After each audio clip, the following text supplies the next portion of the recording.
जी बुखार साहब, इससे भी इंटरेस्टिंग बात यह है कि मोदी ने फौरन से सोशल मीडिया पे ट्वीट करते हुए इन सारे सेंटिमेंट्स का खैर मकदम किया है। मेरे ख्याल से दोनों ही का ताल्लुक, वो कहते हैं ना कि ख़ास तबके की ख़वातीन जो है वो हर हफ्ते अपना महबूब बदल लेती हैं। इनका भी वही हाल है। ये भी कल तक वो आपस में जिस तरह की गुफ्तगू कर रहे थे वो भी देखने वाली थी, और अब ये जो लाड टपक रहा है, जो दूध उतरा है, ये भी हम देख रहे हैं। देखिए सूरत हाल ये है, हुआ क्या है, हमें ना थोड़ा सा एनालिसिस करना चाहिए। जो सलूक रवा रखा गया मोदी साहब के साथ ऐसी कॉन्फ्रेंस के बीच के दौरान, वो विजिबल है। मतलब है उनको परेड के लिए नहीं रोका गया, जबकि 2/3 से ज़्यादा लोग जो थे जो शरीक हुए उनको उसके लिए रोका गया। बहुत बड़ी डेवलपमेंट है, बहुत बड़ा काबिल एतराज़ बात है। एनीवे, दूसरी बात यह है कि जो सोशल मीडिया के ऊपर मीम्स बनी हैं और जो सोशल मीडिया के ऊपर इन भारत के अंदर चल रहा है, उसमें मोदी ये कहते दिखाई दे रहे हैं कि देखिए मेरे साथ बड़ी ज़्यादती की, चाहे बीजिंग में जो शहबाज और फील्ड मार्शल हैं उन्होंने मुझ पर जुमले कसे और मुझे भोजन में गौ माता का गोश्त खिला दिया। ये सब कुछ ये भारत में हो रहा है, वहाँ ये मैंने तो देखा है, इसलिए मैं कह रहा हूँ।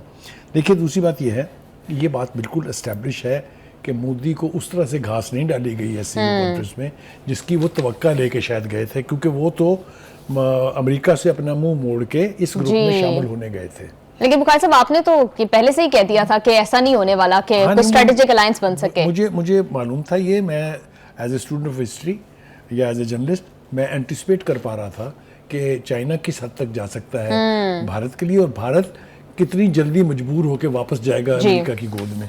तो ये सब कुछ जो है वो वाज़े हो रहा है। देखिए ये जो ट्रम्प साहब है ना, ये कभी तो कहते हैं कि यूक्रेनी सदर जो है, बल्कि करते हैं कि यूक्रेनी सदर को जलील करके व्हाइट हाउस से निकाला कि ये क्या कपड़े पहन के आ गए हो तुम, और झिड़का डांटा।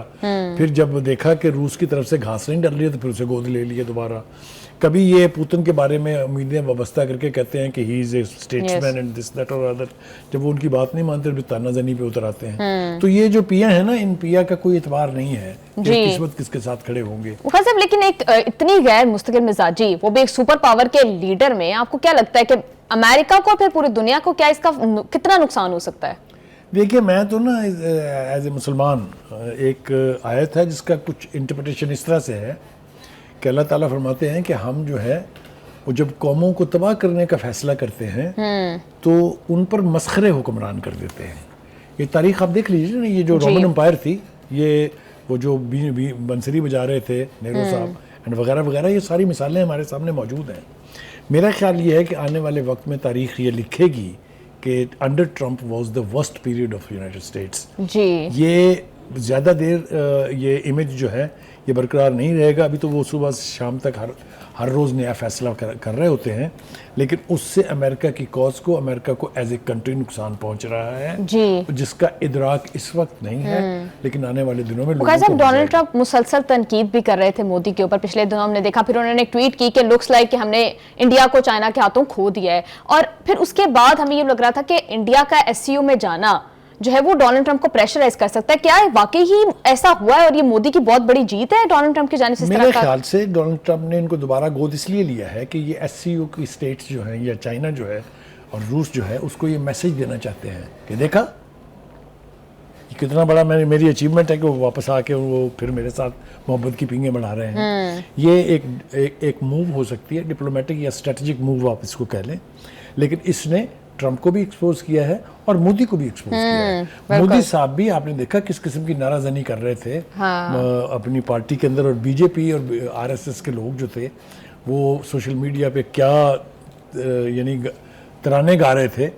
वो सब कुछ जो है ये हिंदुस्तान की दोगली पॉलिसी और डुअलिटी जो है, जो मुनाफकत है, ये उसका मजर है। ये जो नरम गोशा दोनों की जानिब से इस्तेमाल किया गया है, क्या लगता है कि इसका टैरिफ पे कोई असर पड़ेगा? क्या भारत के लिए जो 50% टैरिफ है वो कम हो जाएंगे? देखिए, अगर तो ट्रंप मोदी को वापस अपने ब्लॉक में लाना चाहते हैं जैसा कि वो थे पहले, तो उन्हें कुछ ना कुछ रियायतें देनी पड़ेंगी उनको। मोदी जो है वो किसी कम चीज़ पर राजी नहीं होंगे, ठीक है, क्योंकि अगर वो अमेरिका के करीब होते हैं तो फिर इस ब्लॉक की तरफ से उनको हरी झंडी नहीं, लाल झंडी दिखा दी जाएगी। ठीक है, तो इसलिए मेरे ख्याल से आने वाले दिनों में इस एतबार से क्या डेवलपमेंट्स होने जा रही जी है। मुखार साहब, लेकिन अभी जिस तरह से हमने देखा कि मोदी ने फौरन से उसको ट्वीट किया उसके ऊपर और काफी खैर मकदम किया, तो उस पर भारत के अंदर से खूब दुर्गत बनी है। लोगों ने कहा कि at the same time Donald Trump tariff लगा रहा है, इकोनॉमी तबाह हो रही है, आपको उसकी परवाह नहीं, आपको सिर्फ अपनी तारीफ हुई है तो फौरन से आपने जो है अगर ट्वीट हमारे कर पास दिया। वक्त हो तो ये आप 2-3 कोट अगर सुना दें लोगों को तो पता चल जाए कि वहां उनके साथ खुद उनके मुल्क में क्या हो रहा है। जी बुखारी साहब, बहुत सारे लोग हैं जो कि इस पर तनकीद कर रहे हैं। ये कहा जा रहा है कि मोदी अपनी तारीफ का जवाब देने में जल्दी करते हैं लेकिन कौम की तजलील पर खामोश रहते हैं, कि इतनी देर से डोनाल्ड ट्रंप जो है वो तनकीद कर रहे हैं बट उस पर मोदी बिल्कुल खामोश है, और अब जब उनकी बात की गई है तो फौरन से ट्वीट कर दी गई है। बुखारी साहब, क्या लगता है कि अभी हमने देखा कि मोदी जो है वो इसमें ब्रिक्स के इजलास में खुद नहीं जा रहा और at the same time UN में भी नहीं जा रहा जो इजलास होने वाला है, क्या लगता है कि कोई सिग्नलिंग की जा रही है? मेरे ख्याल से इस वक्त तक अगर मेरी इंटरप्रिटेशन आप पूछना चाहती हैं तो ये है कि मोदी को जंग से लेके मई से लेके जो जंग हुई थी पाकिस्तान इंडिया की और उसके बाद से जिस तरीके से सफारती दुनिया में पूरी डिप्लोमेटिक वर्ल्ड में जिस तरह से हजीमत का सामना करना पड़ा है, वो अपने आप को मज़ीद एम्बेरस करवाने के लिए तैयार नहीं है। मैं तो ये समझता हूँ कि उनको ये ख़तरा है कि शायद ये हिंदुस्तान की आइसोलेशन जो है ये और डीप हो जाएगी, क्योंकि अदरवाइज कोई वजह नहीं है। Indian prime minister United nation की जनरल असेंबली के इजलास में शिरकत करते रहे हैं जी। ये पहली दफ़ा है कि वो नहीं जा रहे हैं, बड़ी अजीब बात है और काबिले गौर बात है कि क्यों नहीं जा रहे हैं जी। तो जैसा मैंने कहा कि आने वाले दिनों में देखते हैं कि हिंदुस्तान की डिप्लोमेसी अब क्या नया रुख इख्तियार करती है, क्योंकि अभी तक तो उसको बहुत बुरी तरह से मार पड़ी है। जी बुखारी साहब, बिल्कुल ठीक कह रहे हैं। अभी तक तो यूं लग रहा है कि इंडिया और अमेरिका के रिलेशनशिप्स डोनाल्ड ट्रंप के मूड स्विंग्स के साथ चल रहे हैं। प्रोग्राम का टाइम हो गया है खत्म, हमें दीजिए इजाजत, आपसे मुलाकात होगी इंशाल्लाह कल। अल्लाह हाफिज।